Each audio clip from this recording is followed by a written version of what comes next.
Happy Devil's Thursday. This is the State of the Fan Address, episode 337, titled 2026 NHL Trade Deadline Preview.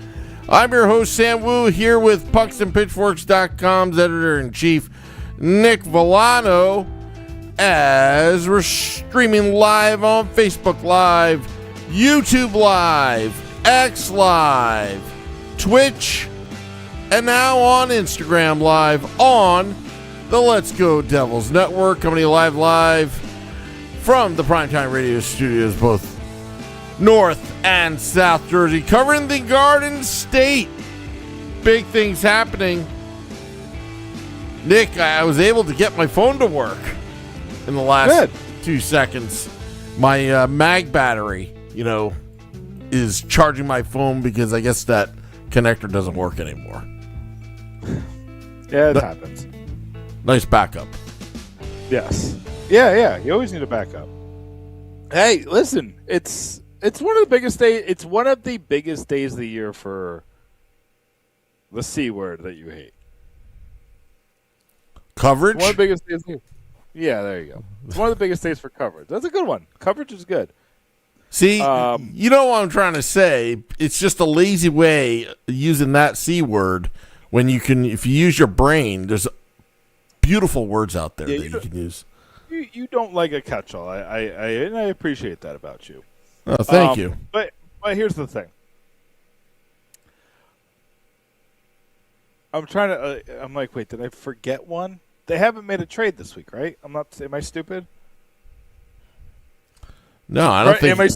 Okay, I was like, trade-wise, they made transactions, but not trades. Right. Yeah, they made the big transaction today was they put Dadonov, Sikapov. Is that how you say it? Siklopov, yeah, something. And then Luke Glendening on waivers.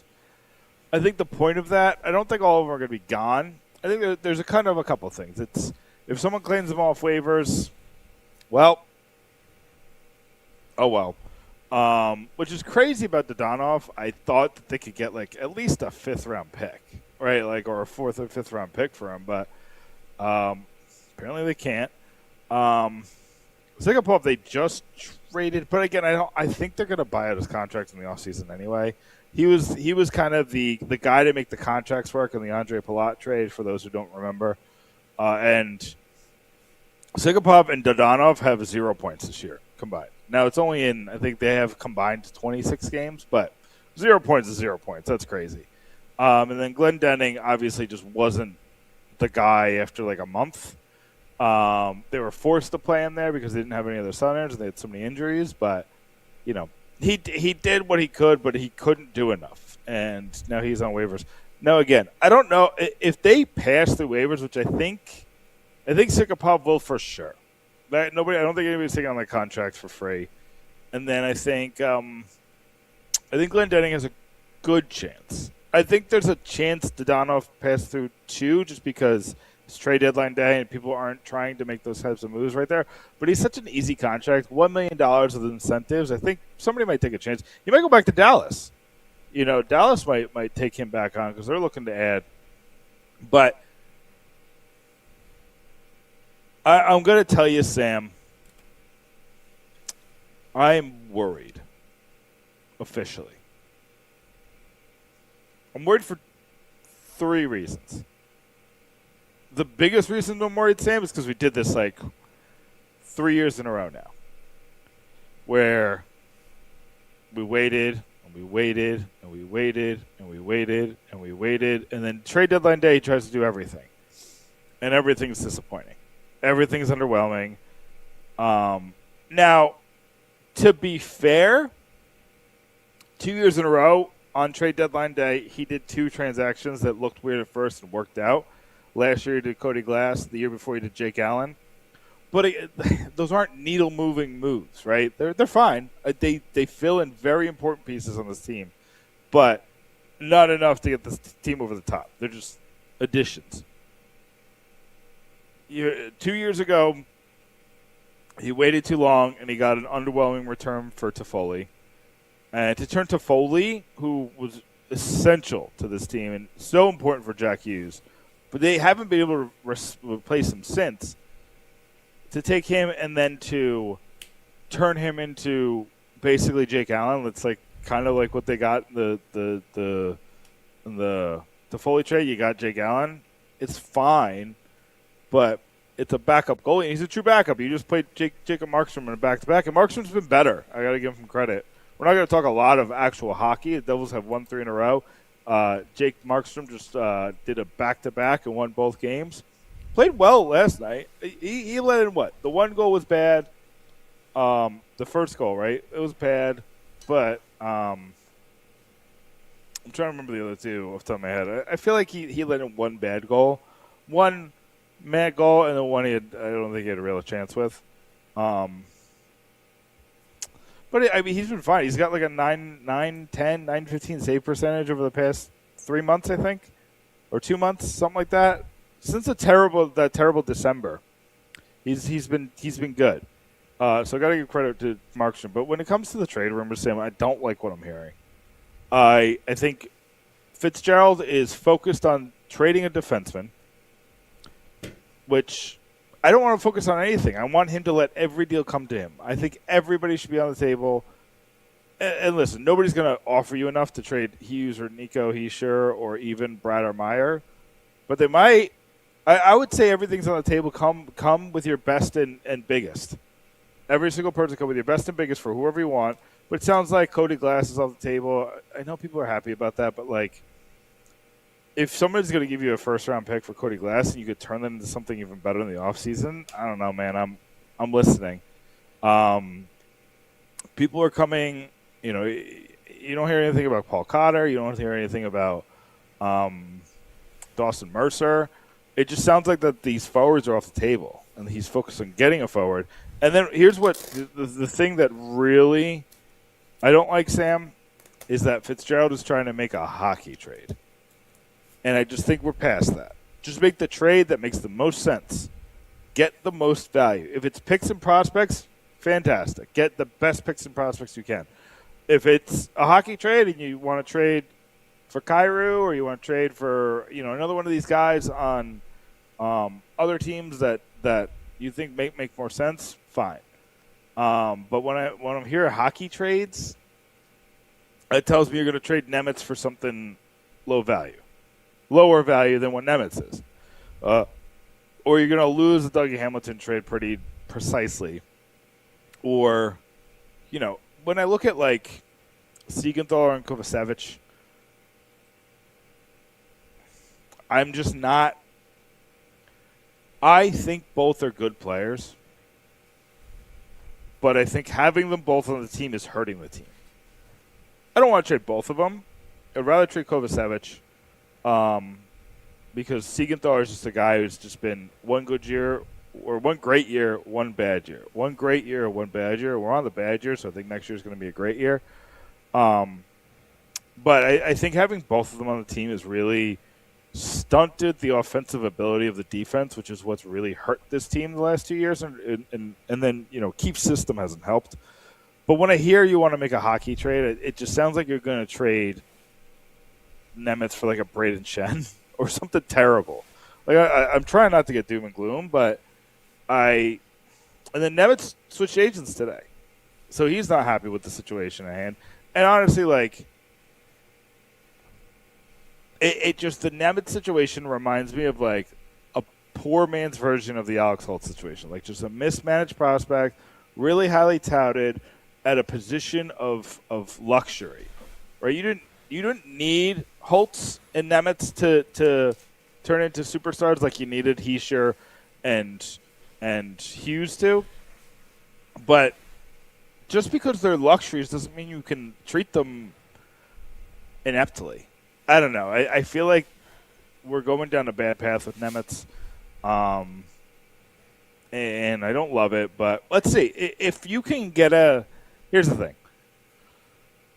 I'm looking at unrealistic options when it comes to what I want for Nemec. I want James Higgins from Boston. I don't want Poitras or Fabian Lysol or no, I don't want any of those. I want Higgins. I want, I think people are talking about Daniil Boot in Utah. He's a fine prospect. I don't think that he's better than Nemec, though. So I think I'm looking at that. If you trade I would trade Hamilton and something like Hamilton and a second-round pick for Boot, or to sweeten it, or maybe you take a contract back or something like that. But you need to get. I think you need to get a supreme forward prospect, and then you're going to pair them with another forward prospect that you're going to get this year. And I think you're cooking with gas then. Then, hey, we blew it on the Jack Hughes entry-level contract, the Luke Hughes entry-level contract. We blew it on these really cheap contracts for Hughes and Heischer. We blew it. But you can't cry over spilled milk. But if I get a Higgins and I haven't done enough studying on the draft yet, but if I get a top 5 pick, then I'm really building something. Then I could reset on the entry-level contract. Again, if I can't believe that any prospect is completely and utterly unavailable, especially when you're giving up a Nemec, who's a second overall defenseman who's incredible offensively. So, I don't know, Sam. I just went on a rant. Where do you want to go with it? You better get a big haul for Simone Nemec if you're going to trade him, and here's why. You drafted him second overall over Logan Cooley and Shane Wright. And the idea was, the philosophy from Tom Fitzgerald is that right-handed D guys that are mobile, that can be two-way, come at a premium on trade deadline, and you should get max value out of that. They're not a dime a dozen. Versus someone like Logan Cooley, there's a lot of forwards out there, a lot of centermen. Although Can I make one quick point to that? What's that? That they tried to trade that pick for a superstar and didn't like the prices. Right? They tried to get DeBrincat. They tried to get other guys. So not only did you lose Cooley and Wright, but you lost DeBrincat. You lost. I forget who else was out there that year, but DeBrincat was the guy who was six in my craw. You had a chance to get a super duper star to pair with Jack Hughes for this whole time. You decided to take Nemec. You can't trade him for a loss. But go on. Yeah. So when you're getting anxious and scared with Fitzgerald trying to make a hockey trade with a Simone Nemec, I'd be worried too. I'd be worried, at that. Also, I'm worried, but even before he switched agents, that I felt that Simone Nemec's demeanor and the way he goes about his business, he's a very confident kid in his abilities. And he had some growing pains in this entry-level contract years, but he's overcome a lot of obstacles, and he's a much better player for it. But the sense I get with Nemec is he wants to get what he thinks he deserves because he's worth it. That's his mindset. And that means a big payday is coming down. Luke Hughes' contract, if you want to look at comps, whether it's debatable if Nemec should is it comparable to Luke Hughes' contract? That's debatable, but in his mind, it is.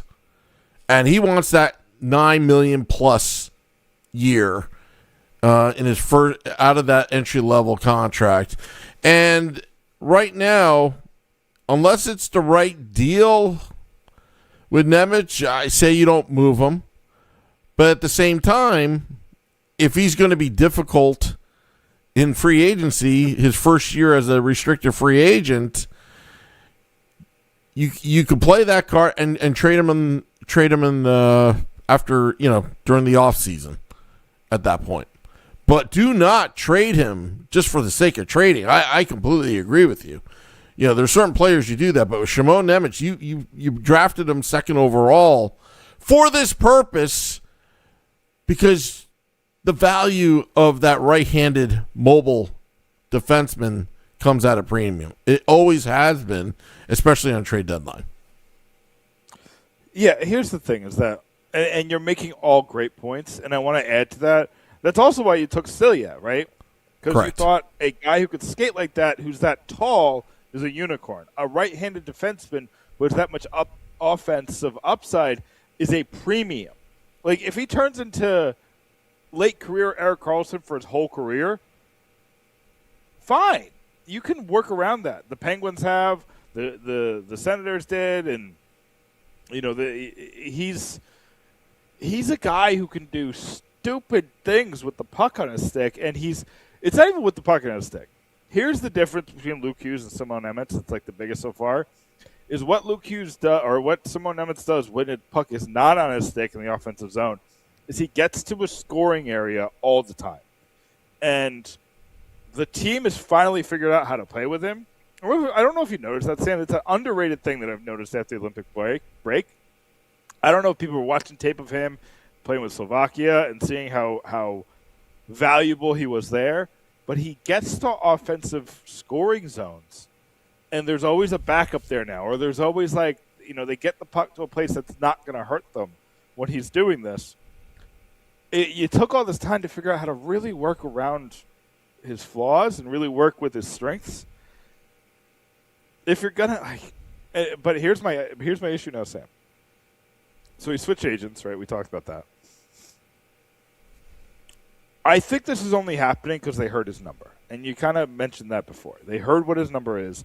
He wants to get paid what it's worth. What do you think is the number that would cause this? Is it 8, or is it 7? Like, what's a number that would be like, I can't do that. I got to trade him now. On the Devils side, that scares the Devils. Honestly, I'll answer that question, but I'll also will put another scenario, another reason. If there was a number, I think the Devils are going to try to lowball him at 5 or 6. For how long? Like an 8x6? Because I don't think he's signing that. No, I'm talking. I don't think the Devils want to even pay him anywhere near Luke's salary. No, and he hasn't shown what Luke has shown. Right? He has these spurts, but he makes these massive mistakes. Like what Luke Hughes has been this year is what Simone Nemec has been the whole career. Inconsistent, frustrating, mistake after mistake, but that offensive upside. The difference is that you saw last night the Luke Hughes I haven't seen all season. Last night, Luke Hughes was Luke Hughes. Luke Hughes is the guy I was excited about. Luke Hughes is the guy I thought was going to be a top 5 defenseman in this league. Luke Hughes is the guy I was like, Lane Hudson is nothing compared to Luke Hughes. And all these things sound insane now because Luke Hughes has not lived up to the billing since he signed that contract. What I saw last night, the guy who skates through defenses and offenses with these, the guy who uses blazing speed to just knock guys on their heels, the guy who sees a hole from his own red line and skates through it and sees the opening and takes a shot. I saw him do that at least twice, but I think it was 3 times last night. Not in overtime, not even a 3-on-3. If you get that Luke Hughes, and we've said this so many times, but I'm going to say it again. If you get that Luke Hughes, the one you had last night, over a season, you can have a Simone Nemec who's doing – a curse is in my head, so I can't say it, but like tomfoolery, because he's going to score 10 to 15 goals and possibly get to 50 points. So you'll take the 10 goals he gives up nonsensically because he's scoring that many and then assisting on even more. And that's a very simple coaching issue. And if he's uncoachable, I don't think he's uncoachable. I think there's a lot of evidence that the coaching situation's in a bad place in the Devils. I think there's just we talk about it like it's so black and white, but it's really not. Like sometimes, like we all have jobs, right? Well, most of us have jobs. There are certain places where like the boss hates you but loves someone else, and it just is. And I think there's a couple reasons to really look at the situation and say, I think with another coach, I think he thrives. I mean, he was. I'm trying to remember the timeline of him with Lindy Ruff, because he got sent to the AHL that last year. Lindy Ruff, right? That's when he was in the AHL the whole year. 23-24. Or no, 23-24 is when he replaced Hamilton, right? Nemec. When did he sign his entry-level deal? It was after the 23. Yeah, so 23-24 was the AHL, but he was emergency call-up. Was it the Hamilton? Hamilton, he played well, right? Yeah. Okay, so that was the last year of Ruff. If I'm the Devils, I'm calling Lindy Ruff directly, or get on a conference call with Lindy Ruff and Jarmo Kekalainen and be like, "Who did you like here? You obviously got the best of a lot of these guys. Like, who'd you really like here?" And you can have a conversation about Nemec, Siegenthaler, Hamilton, and he didn't have Dylan. Did he have Dylan? I don't think he had Dylan. So you can have a conversation about Siegenthaler, Hamilton, and Nemec. Say, who'd you really like? They just got, they just lost out on Colton Parayko. They're about to send a haul for Parayko. Like, what are you going to give us for Hamilton? If you give us that haul, we'll eat some of that contract and get you to where you need to be cap-wise. I'm calling them and I'm trying to get them to take Hamilton, but then I'm also saying, like, listen, you got a lot of Simone Nemec. Yeah, the problem with Buffalo is they have Power, they have Dahlin, and they have Byram. So they kind of have an overabundance of young defensemen, but I'm still having the conversation because they have forwards that really could help you down the line. I think a really interesting swap would be that I think Fitz would do. I wouldn't love this trade, but it's definitely better than some that are out there, is Constant Helenius for Simone Nemec. If you remember, Helenius is the guy that they almost took 10th overall in 2024 and took Stelyev because he fell. They like Helenius. They've done a lot of scouting on him, and he's gotten better than his draft stock. But again, I don't think he's worth Nemec, but it's like the cost of doing business kind of thing. So that's kind of what I'm looking at. You want me to tell you my other scenario? Sure. I'm thinking it has nothing to do with Simone Nemec. I'm thinking they would trade Simone Nemec regardless for a forward that could be paired with Jack Hughes, but also in the mindset of bringing Quinn here. So, like, trading for a guy, let him play with Hughes for a month, jack up the numbers, and then make him like the centerpiece of a Quinn trade? No. I mean, because I just don't think you can fit Nemec, Quinn, and Luke on that blue. I mean, that'd be the most expensive blue line. There's no way you can. Yeah, but I think Nemec is in a Quinn trade then, in that scenario. Could be. I think that's the thought. Right? Yeah. I mean, I was thinking more of shipping Nemec out for that top six forward to put with Jack, and then you wouldn't have to, assuming that Quinn does not re-sign on July 1st. But then again, yeah, maybe you want Simone Nemec there as that trade piece at that point. Yeah, I don't know what to think about Minnesota. It's hard to really get a beat there. Quinn hasn't said a thing since the first week. That first week, everybody was like, it's over. Quinn Hughes is going to sign in Minnesota. It's over. And then the honeymoon phase wore off fast. Minnesota hasn't been bad, but they haven't been great. They haven't looked like Colorado. I'll tell you that. They haven't, and Dallas kind of righted the ship a little bit. If they lose in the first round, Sam, I would be floored. Unless it's about the money, I would be floored if Quinn Hughes resigns. Why would you resign to be in that division?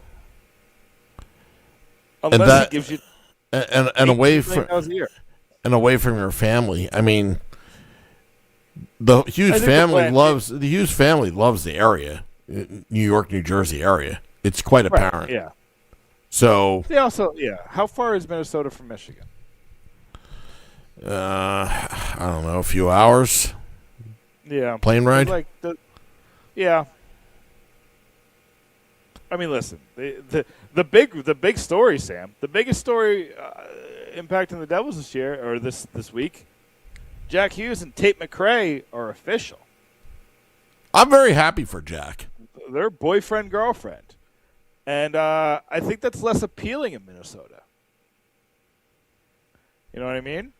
We're talking about the Taylor Swift Travis Kelce wedding. I want to get myself on the Jack Hughes Tate McRae wedding. That one's gonna be saucy. Do you think Jack would hire us to do a live podcast during their cocktail hour, like we did for Vinny Parisi? Hey, you know what? Stranger things have happened at weddings. You know what? Sure. Stranger things have happened at weddings. Just don't invite Scotty. Oh. Here's where I'm at about tomorrow, and I'm gonna write about this at Puck. So I'm not gonna write. Maybe I'll write one quick thing on Nemec tonight, and then I'm gonna do a catch-all article to start your day tomorrow. I'm going to write it starting at midnight tonight, so everybody can wake up with the latest rumors that have come out, and I'll just keep updating it until we start to get some actual news. But everything that I know off the top of my head, all the defensemen are available. Simone Nemec's agent situation. You have the Devils have been directly tied to Connor Garland in Vancouver. Any thoughts on that? They've been tied to him for like 4 years. Yeah, I mean, I think they always just ask. I don't think they're going to end up there, but Pierre LeBrun tied them there. Kind of reminds me of Miroslav Satan. It was always tied to the Devils, but never happened. That was just, we all wanted that so bad. I know. It would have been great. We're Paul Ranger on the Rangers, you know. But yeah, I'm looking at anything else that could be out there. And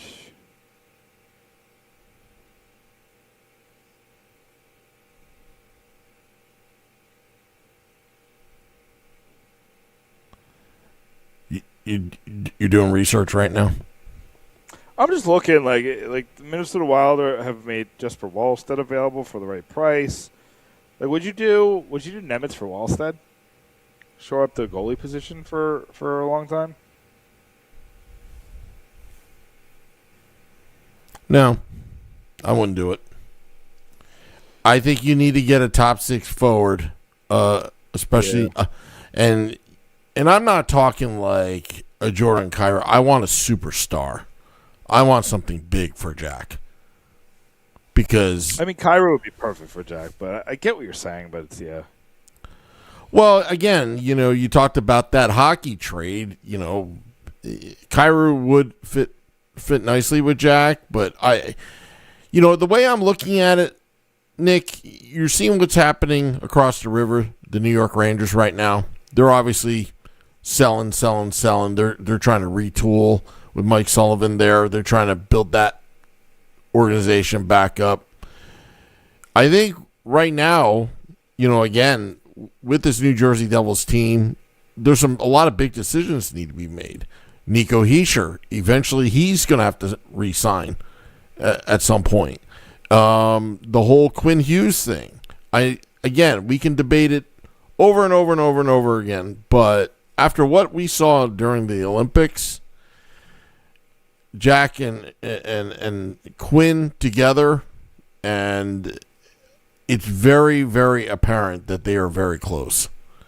And that frustration that Quinn had after being traded to Minnesota, not at Billy Guerin, but more of towards Fitzy without naming that name, I think Quinn wants to be in the area. I really do. And, this is just kind of like, well, I guess I'm halfway there, But at the same time, you never know. You mentioned about Tate McRae. Say if they do get married, right?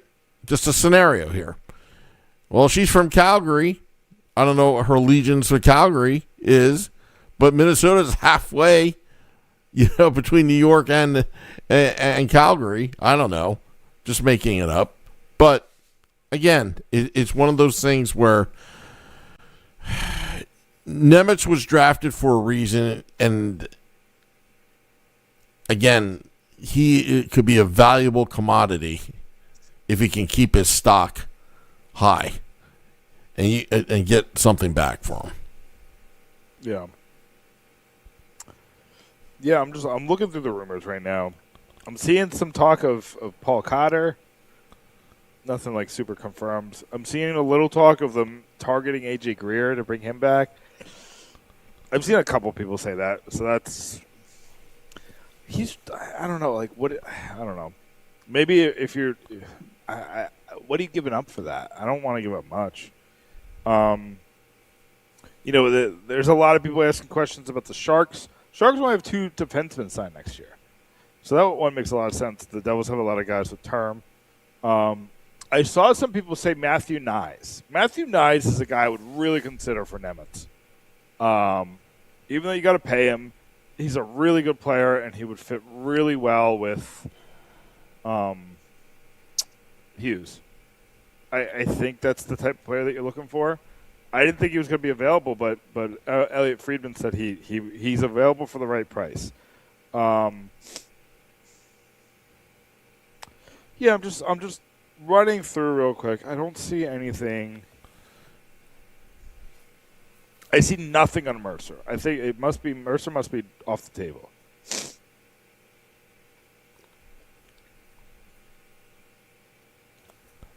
Mercer. Yeah, again, I don't think we're going to be reporting on anything by 3 p.m. tomorrow. Nothing significant. Nothing huge.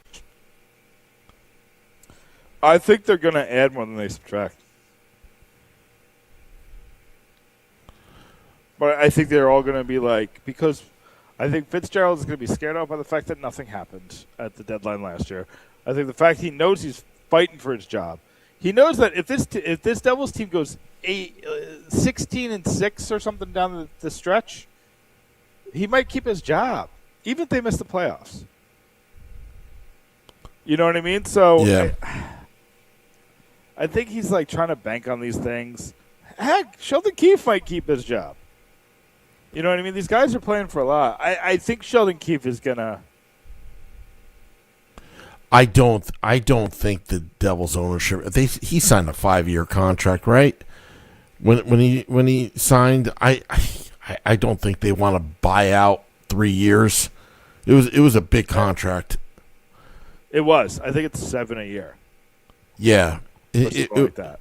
Yeah, it was something. It was something. It was upper echelon of elite coaches in the National Hockey League. So my thinking right now, they had to outbuy that. They had to outbid They had to pay him more than he was making at the Leafs because he could have just stayed home and made $5 million a year. Yeah. So and he wanted a year off too. Which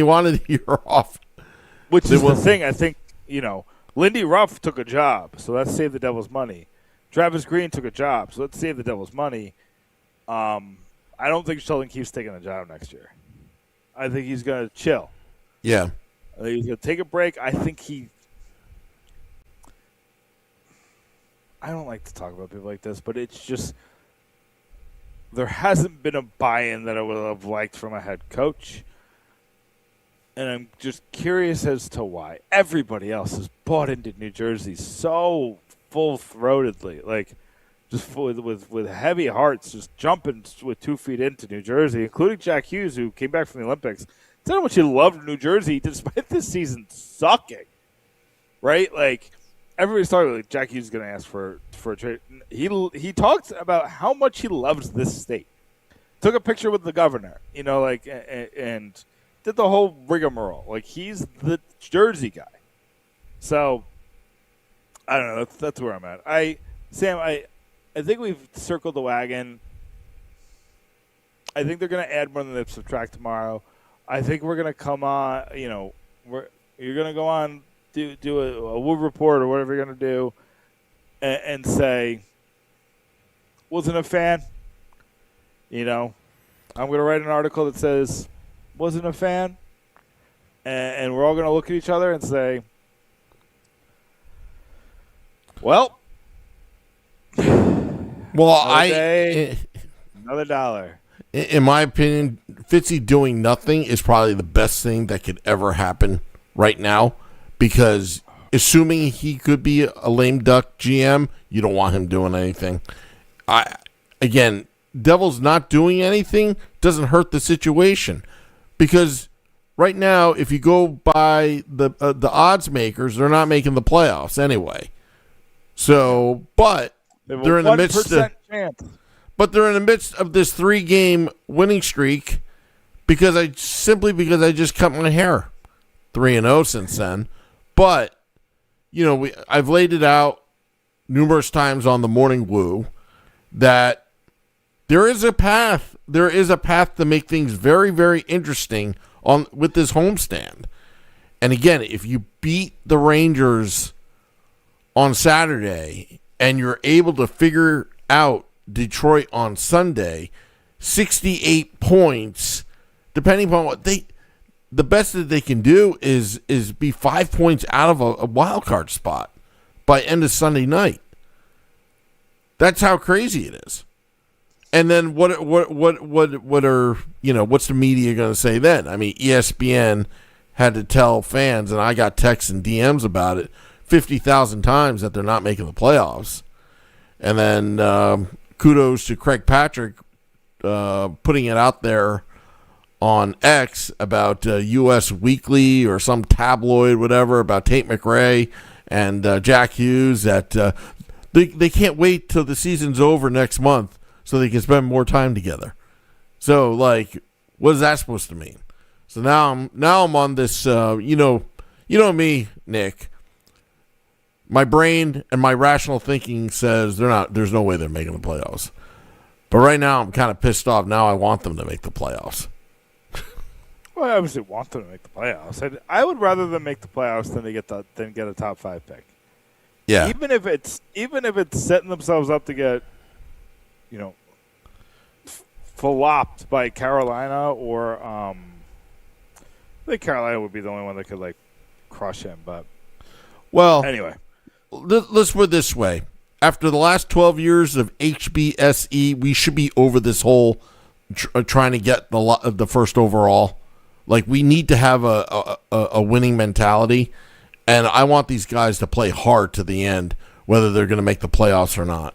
We're way past that. I don't want to regress. That's just my opinion. I'm surprised you say that with Gavin McKenna available. You don't want the Penn State guy?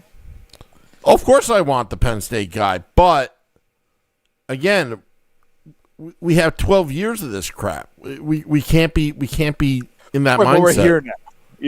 We already got here. So, but again, I'm with you. I'd rather them win than lose, but I do think if you turn Nemec into a superstar forward prospect, and then you get a McKenna or a Steinberg or I can't remember, Anton something, there's a couple of guys really good at the top 3 of the draft. I think then you finally did it. You finally made the moves that made sense. Then all you got to do, Sam, and this is easier said than done, is get a quality third line center.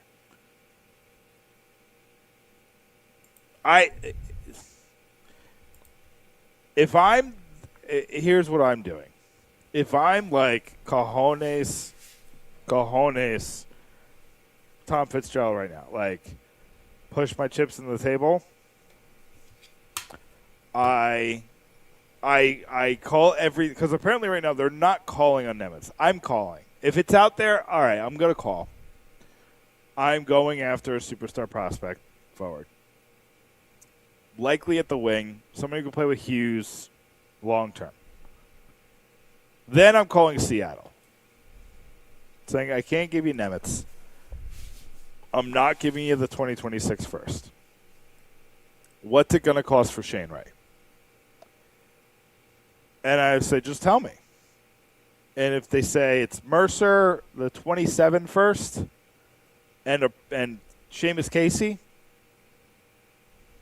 okay. It's a big price, but okay. Dawson Mercer, 2027 first, Seamus Casey for Shane Wright. Because here's the thing, Sam. I am willing to pay that. I think Shane Wright does. I think he thrives. I think he can be the thing we've been waiting for forever, which is a Michael McLeod replacement. And then you down the middle, you're Hughes, Heischer, Wright, Glass. You have 4 guys who are top 10 picks, talented as all hell, at the position that is looking to thrive. Glass and Wright don't have egos, so they're fine playing fourth-line roles as long as you pay them well, and they feel part of the team.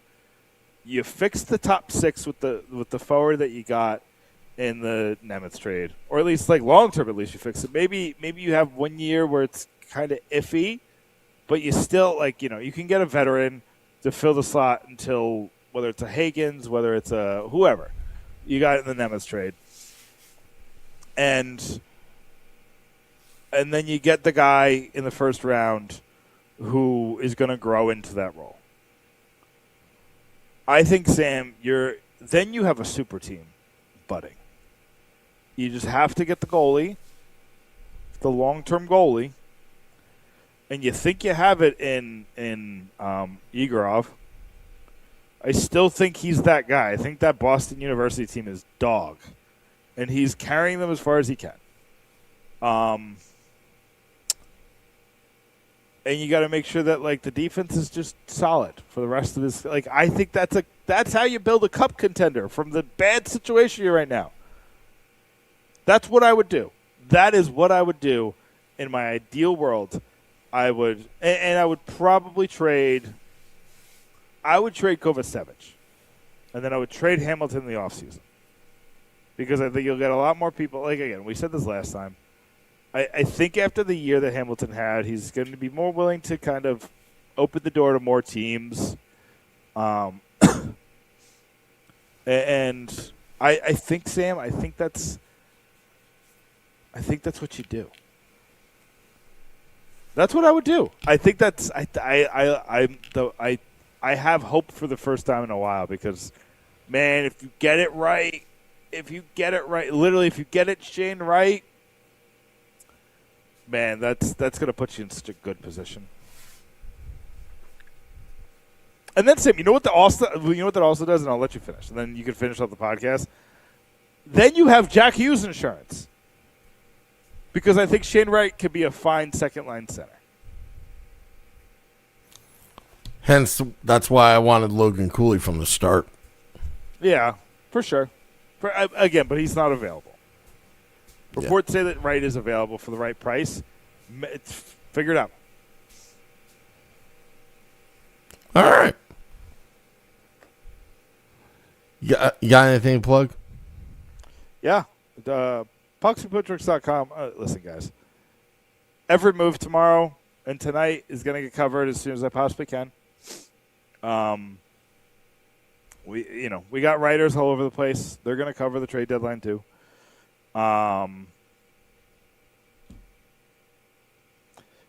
Just be plugged into all of the fan-sided networks. we're going to be crushing this trade deadline. We've been planning for it for months. And we're really on top of it. We really appreciate it. We've had a good amount of people return after the Olympics to Fansided and to pucksandpitchforks.com. We really appreciate your readership, your viewership. It's been great. Yeah, but I will have first thing in the morning. It's either going to go up at midnight or 5 a.m. Everything you need to know going into the trade deadline. That's going to go up. It's 9:24. I have a little bit of time, so I will write a quick Simone Nemec piece, and then we'll go from there. All right. Johnny Danks, thanks for the super chat. He said, just remember, when Tony Romo went public dating Jessica Simpson, his career went to bed. Yeah, but look at Josh Allen. He's dating somebody famous. They all date famous people. Tony Romo's a terrible example. Tony Romo's nobody. Yeah. Tony Romo was also was an undrafted free agent. Yeah. He wasn't like Kurt Warner, but you know, he made a lot of money and he's doing very well for himself as a broadcaster. All right. Well, we're gonna have the morning woo tomorrow. Anything that breaks, the Let's Go Devils podcast will be on standby for NHL trade deadline ending at 3 p.m. Eastern tomorrow, Friday. So I'll see you then. And also this weekend, Devils Rangers, Devils Red Wings will be at American Whiskey. Game Day Live and Devils After Dark. I'll see you there. Thank you to everybody. Go to pucksandpitchforks.com. Till next time, let's go Devils.